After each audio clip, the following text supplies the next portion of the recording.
காரைக்கால் கோவில்பத்து பகுதியில் ரயில் கேட்டுகளில் அருகில் பொதுமக்கள் கடந்து செல்வதற்கு கீழ்ப்பாலம் அமைக்கும் பணி துவங்க உள்ளதாக அமைச்சர் திருமுருகன் தெரிவித்துள்ளார். புதுச்சேரி மாநிலம் காரைக்கால் பேரளம் இடையே புதிய ரயில் சேவை தொடங்கியுள்ளதால் நகர பகுதியில் 4 இடங்களில் ரயில் கேட்டுகள் அமைக்கப்பட்டுள்ளன. அடிக்கடி ரயில் வந்து செல்வதால் கேட்டுகள் மூடப்படுகிறது. இதனால் அருகாமையில் உள்ள பேருந்து நிலையம், பள்ளிக்கூடம் மற்றும் மருத்துவக் கல்லூரி, மருத்துவமனைகள் போன்ற அத்தியாவசிய தேவைகளுக்கு செல்லக்கூடிய பொதுமக்கள் பெரிதும் பாதிக்கப்படுகின்றனர். இதனால் முக்கிய நகர பகுதியான காரைக்கோவில்பத்து பகுதியில் பொதுமக்களுக்கு இடையூறாக ஏற்படுத்தாமல் கீழ்த்தள பாலம் அமைக்க வேண்டும் என பொதுமக்கள் மற்றும் வியாபாரிகள் கோரிக்கை விடுத்துள்ளனர். அப்பொழுது பேசிய நுகர்வோர் விவகாரங்கள் துறை அமைச்சர் திருமுருகன், காரைக்கால் பகுதியில் தோமாஸ் அருள்வீதி, கடற்கரை சாலை, காமராஜர் சாலை மற்றும் கோவில்பத்து ஆகிய பகுதிகளில் ரயில்வே கேட் அமைந்துள்ளதால் காலை மாலை ரயில் செல்லும் பொழுது பொதுமக்கள் பெரிதும் பாதிக்கப்படுவதாகவும் மாற்றுப்பாதைகள் அமைக்க வேண்டும் என பொதுமக்கள் கோரிக்கை வைத்தனர்.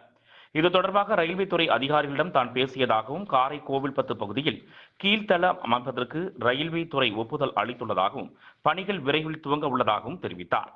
மேலும் புதுச்சேரி அரசு பொதுமக்களுக்கு இடையூறாக எந்த திட்டங்களையும் செயல்படுத்தாது எனவும் அவர் தெரிவித்தார். நம்முடைய காரைக்கால் நகர்பகுதியை பொறுத்தவரைக்கும் கோவில்பத்து, காமராஜர் சாலை, தோமாஸ் அருள் வீதி, கடற்கரை சாலை இது போன்ற பகுதிகளில் நமக்கு ரயில்வே கிராசிங் அப்போ நிறைய இடையூறுகள் ஏற்பட்டிருக்குது. இது தொடர்பாக ரயில்வே துறையில் மூலமாகவும் நம்முடைய புதுச்சேரி அரசினுடைய நிதி மூலமாகவும் இதனுடைய தீர்வு ஏற்படுத்துகிற வகையில் பாலங்கள் அமைப்பதற்கெலாம் ஏற்பாடு செய்யப்பட்டிருக்கு.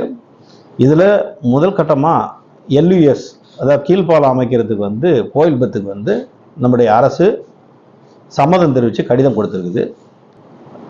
ரயில்கள் அதிகமாக பகல் நேரங்களில் கடக்கிறதுனால பொதுமக்கள் பெரிதும் அவதிப்படக்கூடிய நிலை ஏற்படுது. அது சம்பந்தமாக எஸ்டிமேட்லாம் போட்டு முடிவாயிடுச்சு. அதுக்கான கோப்புகள் அப்ரூவல் ஆகிற ஸ்டேஜில் இருக்குது. இன்னும் விரைவில் ஒரு 20 நாளுக்குள்ளே முடிச்சிடுறோம் அப்படின்னு சொல்லியிருக்காங்க. இன்னும் விரைவுபடுத்தி செய்ய சொல்லியிருக்கோம். அதுக்கான ரொம்ப துரிதமாக வேலை நடந்து கொண்டு இருக்குது. ஆல்மோஸ்ட் எஸ்டிமேட்லாம் கம்ப்ளீட் பண்ணிட்டாங்க. பொதுமக்களுக்கு இடையூறு ஏற்படுத்துகின்ற வகையில், சிரமம் ஏற்படுத்துகின்ற வகையில் இந்த அரசு ஒருபோதும் சிந்திக்காது. ஒரு சிந்தனை கூட இருக்காது. மக்கள் விருப்பப்படி, மக்கள் எதிர்பார்க்கின்ற வகையில், அனைத்து கட்சிகளும் எதிர்பார்க்கின்ற வகையில், அனைத்து அமைப்புகளும் எதிர்பார்க்கின்ற வகையில் தான் எங்களுடைய செயல்பாடு, இந்த அரசோட செயல்பாடு இருக்கும் என்பதில் ஆணித்தனமாக என்னால் சொல்ல முடியும். ஆனால் இப்போ உடனடியாக கீழ்ப்பாலத்துக்கு உறுதியாக செய்கிறதுக்கு அதுக்கான கோப்புகள்லாம் தயாராகி விரைவில் பணிகள் ஆரம்பிக்கிற வரைக்குமே ரெடி ஆகிட்டு இருக்குது. அதனால் பொதுமக்கள் நம்மளுடைய காரைக்கால் மாவட்டத்தினுடைய போக்குவரத்தோ மற்ற எல்லா விஷயத்திற்கும் ஏற்ற வகையில் இது இருக்கக்கூடியதுனால இதுக்கு முழு ஒத்துழைப்பு கொடுக்கணும். மேம்பாலத்துக்கான முயற்சிகளும் நம்மளுடைய மாநில அரசு நிதியிலிருந்து செய்வதற்கு முழு ஏற்பாடு பண்ணிட்டு இருக்கோம்.